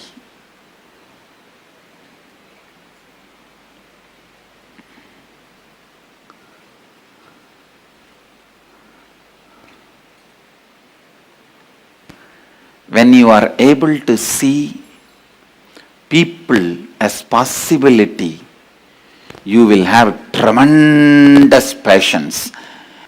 You will wait, and go on reminding. I am nothing but a reminder.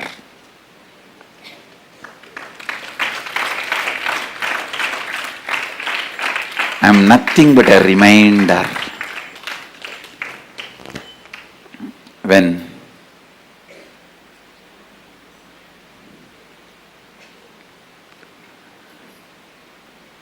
you see the possibilities, I can say in a way, eternal reminder. When I see the possibilities,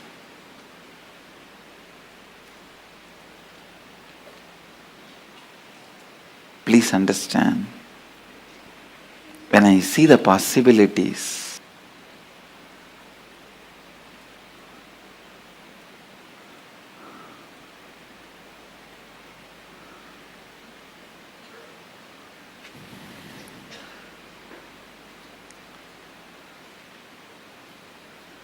your cognition starts functioning based on compassion. I tell you, please understand, even if you feel suffocating, imprisoned, live with a person who sees your possibility. Even if you feel free, liberated, don't live with people who see you only from pattern. I'm defining real freedom and real bondage. Living with a person who sees your possibility, who sees yourself as a possibility, who has seen his possibility and who sees you as possibility, even life around him, with him, feels like suffocating or bondage. Live with him. The fourth principle, enriching, can empower you in the zone of relationships.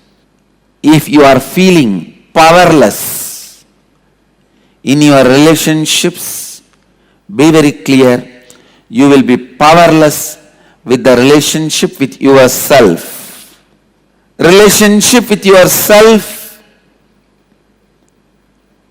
and relationship with others both happen from the same space.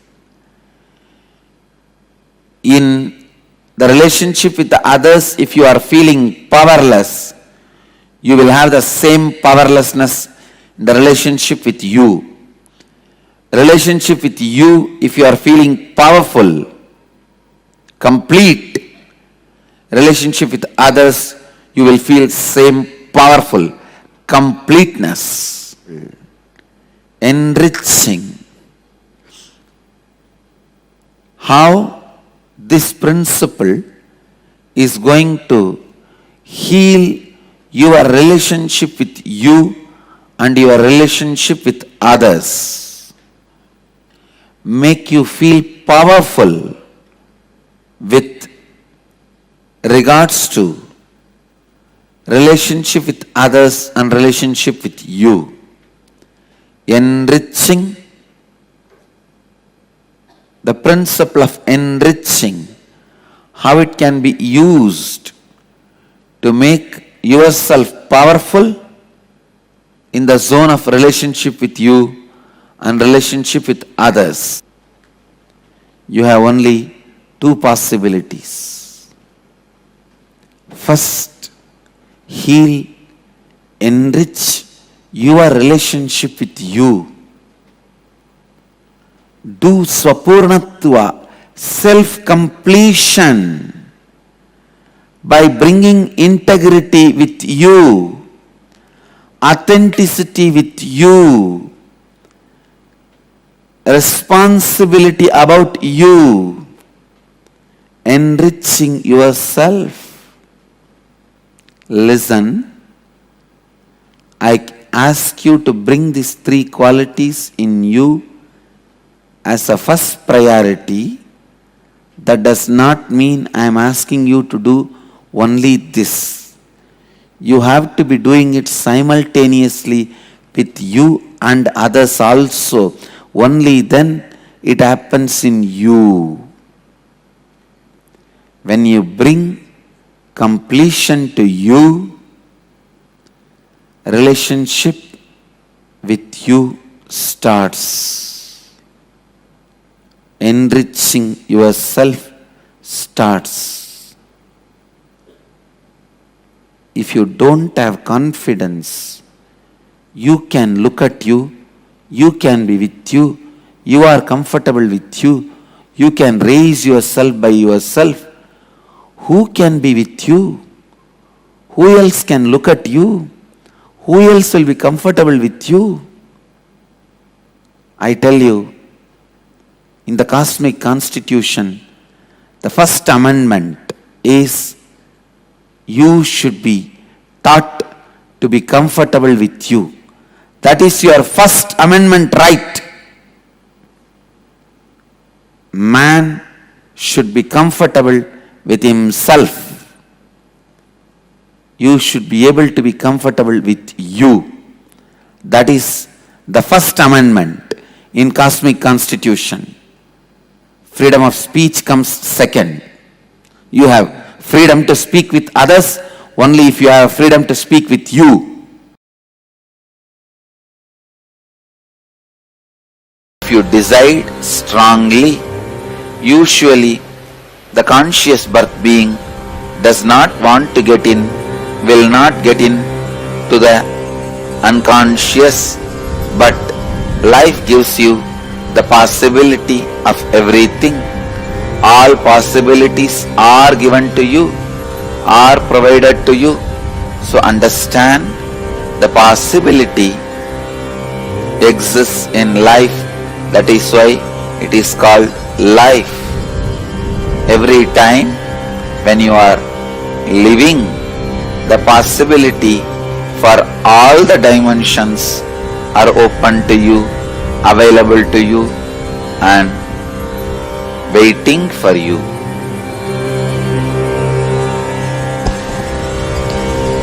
The next question is from Mary Bernard. Nithyanandam Swamiji, you have already spoken of the destructiveness of suicide. Some states and countries allow patients who are suffering with a terminal illness to practice assisted death.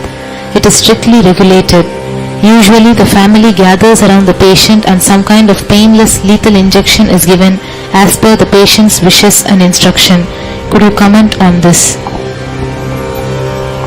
Cosmos does not agree this mercy killing. As Mahadeva already read out, it will be considered either suicide or murder. If the patient agrees, it will be considered as suicide. The patient does not agree, it will be considered as murder. But all the people who help and make this happen will be treated for murder in the cosmic law.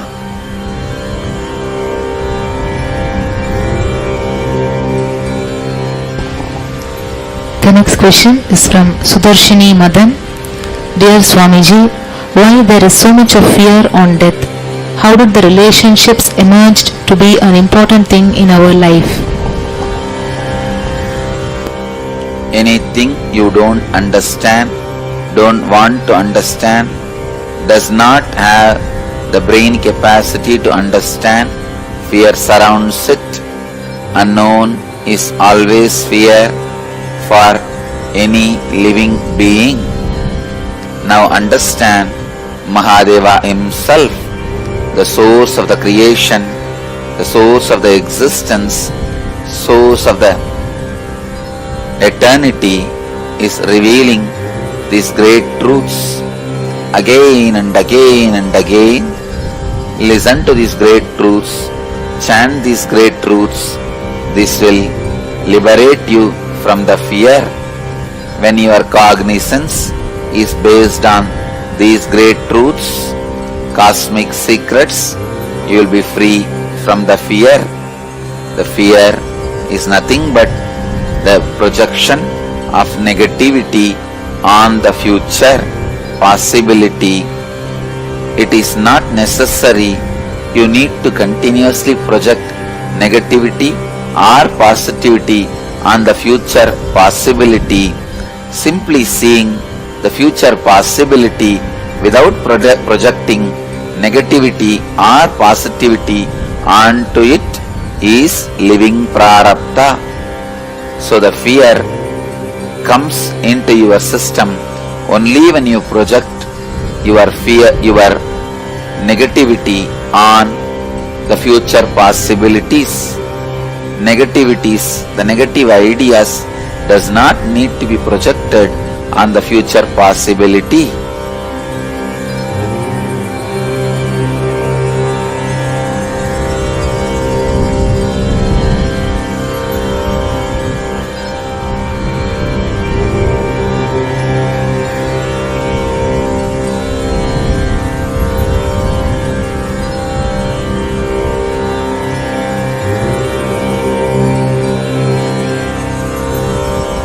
Relationships gives you the feeling it is very important in the life, because through every relationship you try to have extended life while you are living.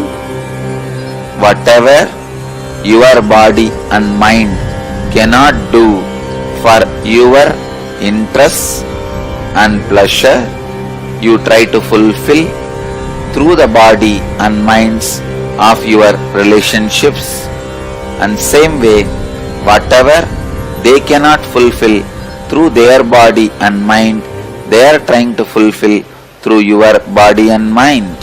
So mutually each other helping to fulfill the other's interests through body and minds of each other is relationships. If both of you understand the interests of each other and ready to support each other's fulfillment, it is called successful relationship. There comes love, compassion, sacrifice and spiritual growth.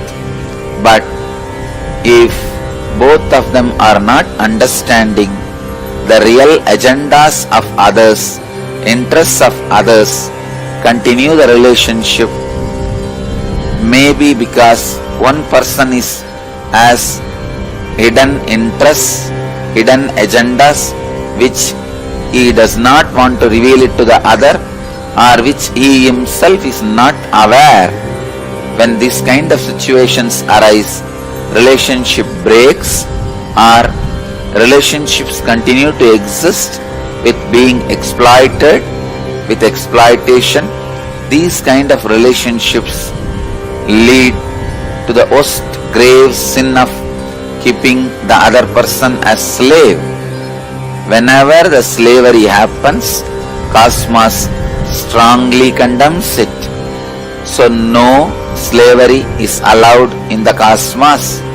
Cosmos is strictly against slavery, because slavery is equivalent to the murder of partial time. In slavery, even if the other person has their body and mind, it is equivalent to they are killed, they are murdered, because that body and mind is not useful to that person anymore. So, relationship with an open, mutual interest should be encouraged, and it supports both the beings to evolve towards the fulfillment and finally the understanding how many bodies and minds you may use to fulfill your interests, that your interests are not going to lead you to your restful awareness. So that understanding may help you to renounce all the interests and even your own body and mind and settle down in restful awareness. So this understanding will naturally be leading you towards enlightenment. Going smoothly towards that understanding will be happening through the right understanding relationships.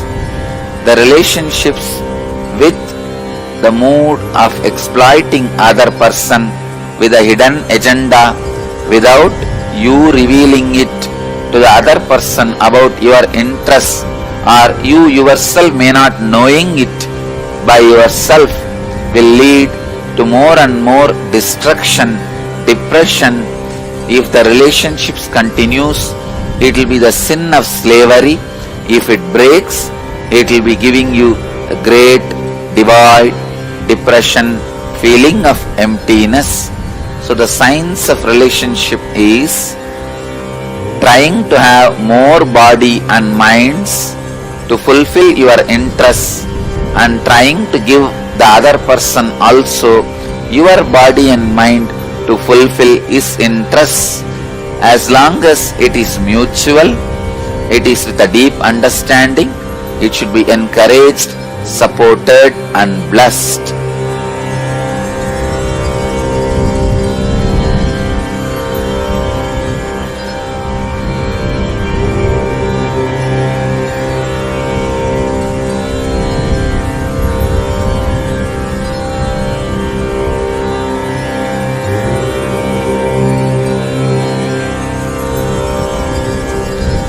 Relationships with deep understanding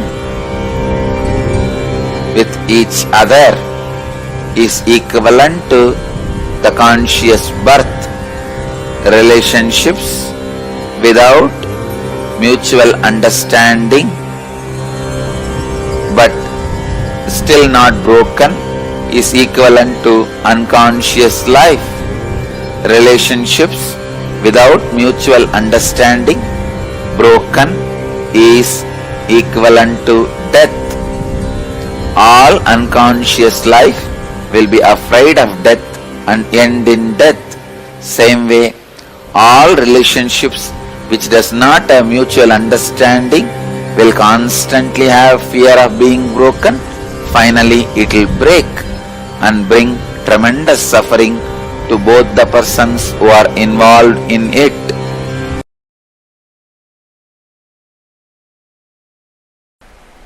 Understand the science of relationships. It is not just the phenomena of the mind, it's a phenomena of the body.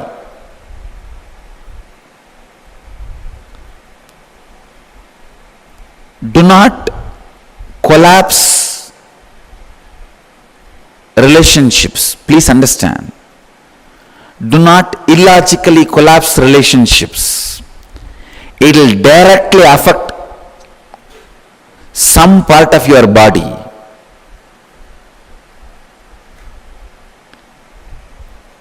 Unless you are logically completely convinced that this relationship can't be maintained, this is going to be abusive, it is going to be disturbing and disrupting your life, don't collapse any relationship.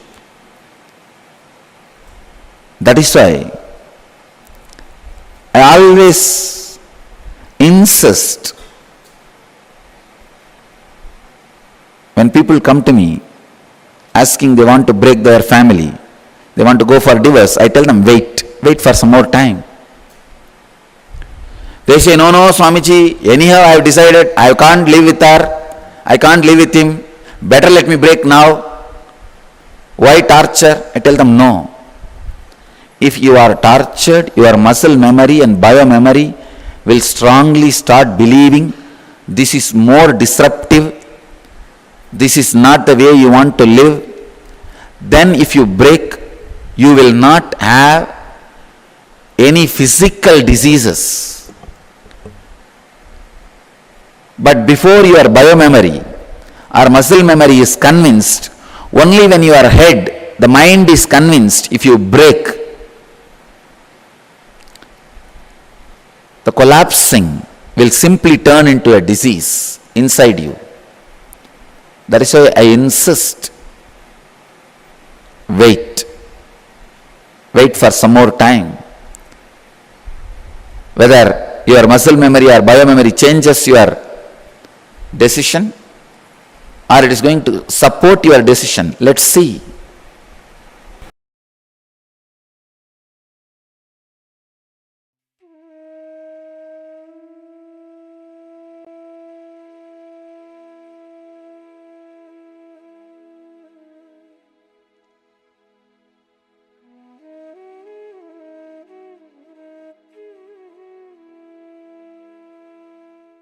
every relationship in our life that we have, right? It gives us two possibilities. Every relationship. It can either expand you, empower you, or it can push you again and again down into the same rut of patterns, make you feel bound. Relationship can either lead to more and more imprisonment in your patterns or liberation, which is possibility.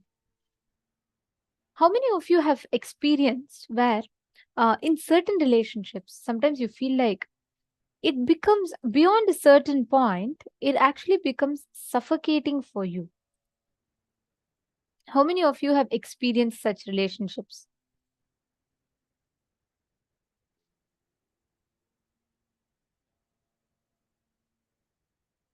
Can I request you all to post in the chat? How many of you have experienced such relationship where it is okay, you feel it is good, but after a certain point in time, it becomes like a bondage for you. You feel like stuck with it. You start feeling suffocated with it. You start feeling like, oh my God, I didn't sign up for this. And I think now it's becoming little too much. And now I have to fulfill that same love. What you initially enjoyed as love will suddenly become like, oh, maybe the other person is trying to control me so much. What you initially enjoyed as protection or care, it will just become like the other person is too possessive of you. Beyond a certain point, many of our relationships start fading away. How many of you have experienced it? Okay, yes, yes, yes. I'm seeing so many people, yes. Maratna Prabha saying with joint family, my experience. Okay, listen very carefully. All relationships in our life, right? It is like each of us carry a template. And Swamiji will tell beautifully. From far, it'll all look so green, colorful, and beautiful. Like, have you all seen when you're all flying in the flight, right? From far, it'll look like all green, very nice, and it's so beautiful. All the lands will look just completely green. But right when you get down, you will see so many. It's not green as we see green. There's so much of there's brown and there's a lot of place and there's roads and everything that's there. It is not necessarily as beautiful as you see in an aerial view. Same way, when we all see a person,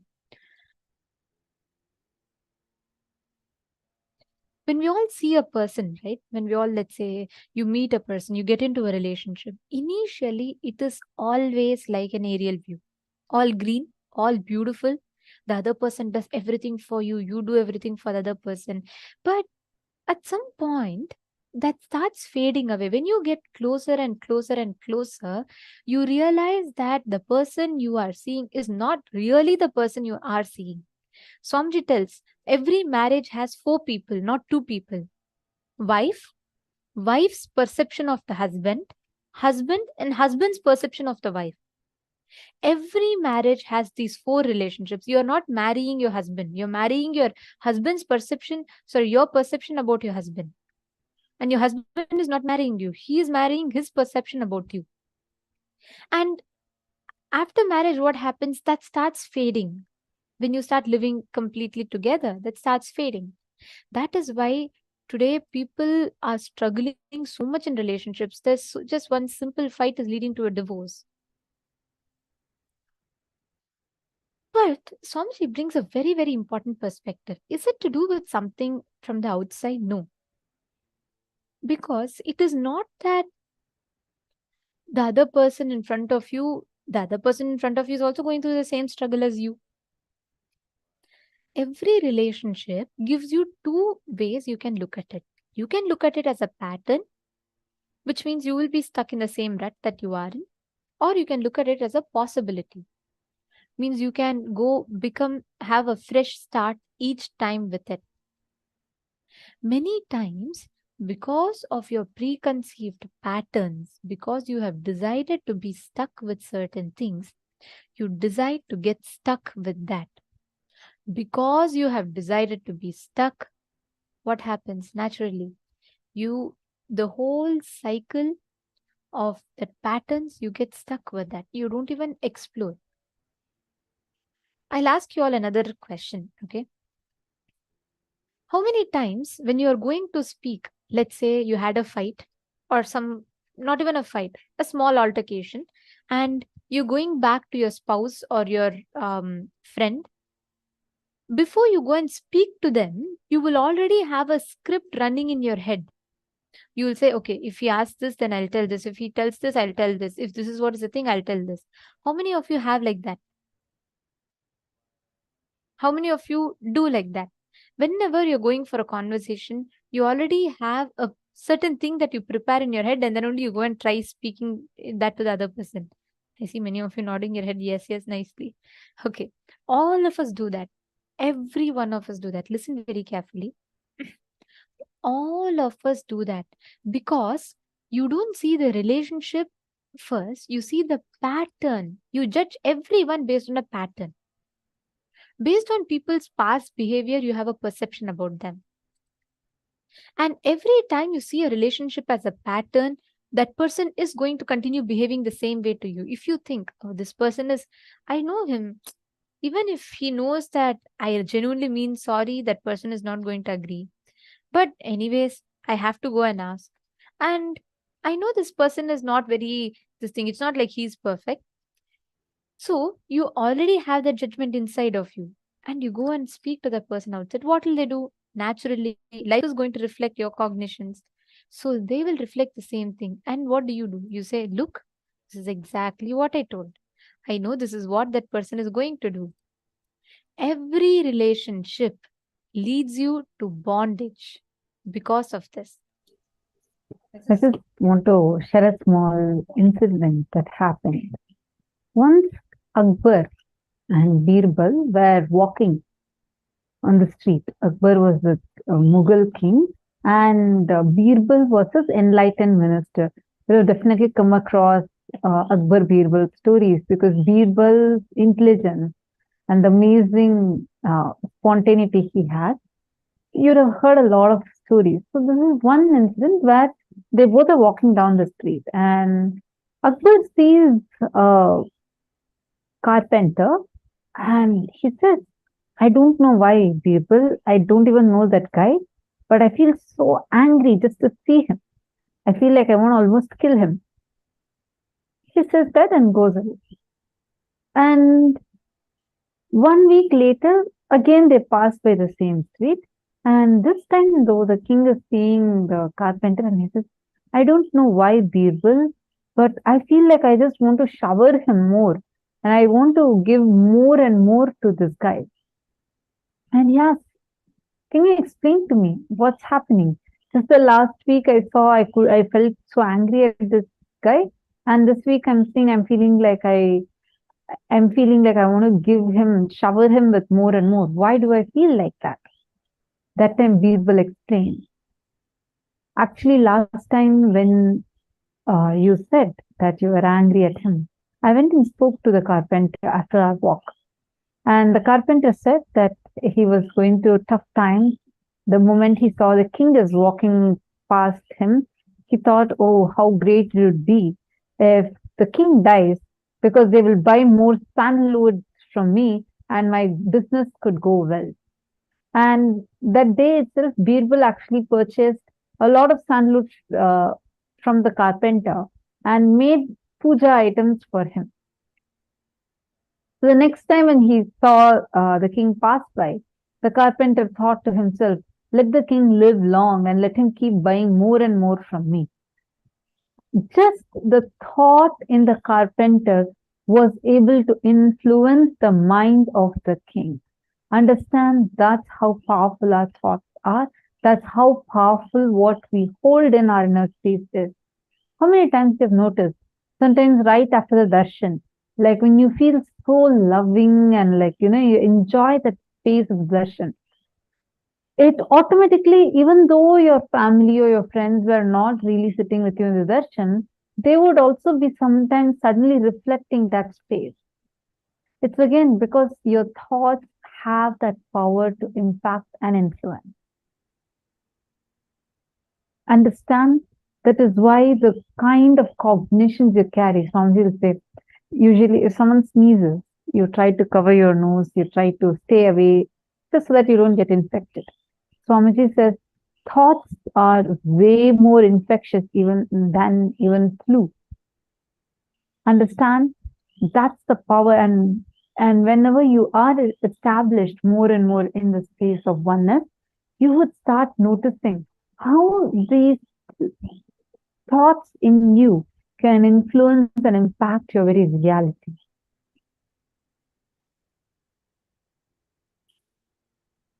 Each relationship of your life, you need to go back and visit. Where all in those relationships have you judged it as a pattern? And where all have you seen it as a possibility? See, many times there are these parasite patterns that sit inside of us based on which we judge things, based on which we judge relationships, based on which we carry our perceptions, and we go and we try to do things based on that. Now, revisit all your relationships in life. Which all do you see as pattern? Which all do you see as possibility? Take a few minutes and pen down.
all the perceptions and judgments that you carry inside your inner space in each of these relationships. And please understand, as much as you carry these judgments inside your inner space, what starts happening is you start constantly creating these as patterns inside of you by yourself.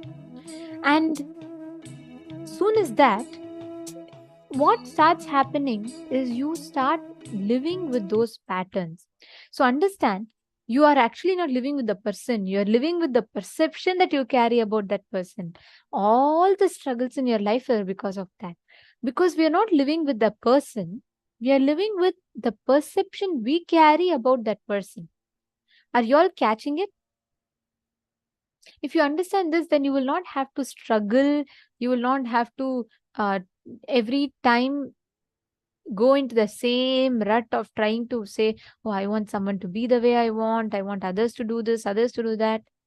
Every moment of your life, you are living as your conscious creation.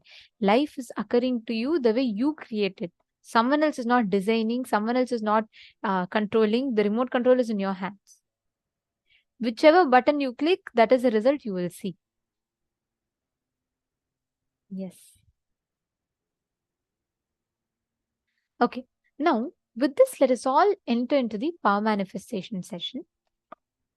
In this round, I request every one of you, you're all going to be manifesting the space of completion with another person and being able to see what exactly the other person is thinking about. Listen very carefully. Whenever you're in the space of completion with other person, you will be able to know what exactly another person is thinking without him or her having to even say it to you. So now what you're going to be doing is I request every one of you here to connect to one of the partners. Okay? You're all going to be pairing up with one person. Can I request every one of you to take a few minutes and pair up? And all those who are watching us on YouTube as well, please take a few minutes and you all can pair up with another person.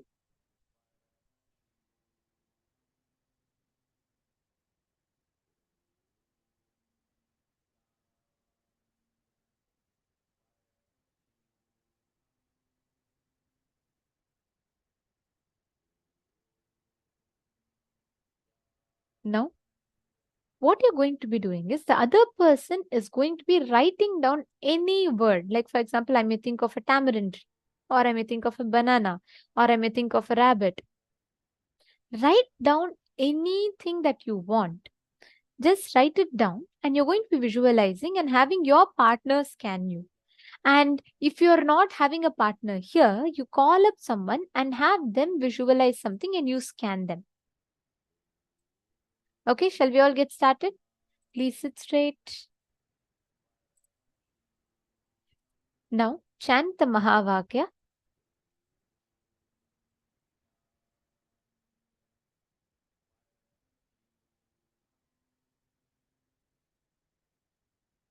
Connect to a partner and please start manifesting. Paramashivoham. Om Nithyananda Paramashivoham. Mahavagya, spiritual lullaby for Samadhi. And Suprabhatam, wake up call, wake up song for Paramashiva. This Mahavagya is spiritual lullaby for you to fall into Samadhi.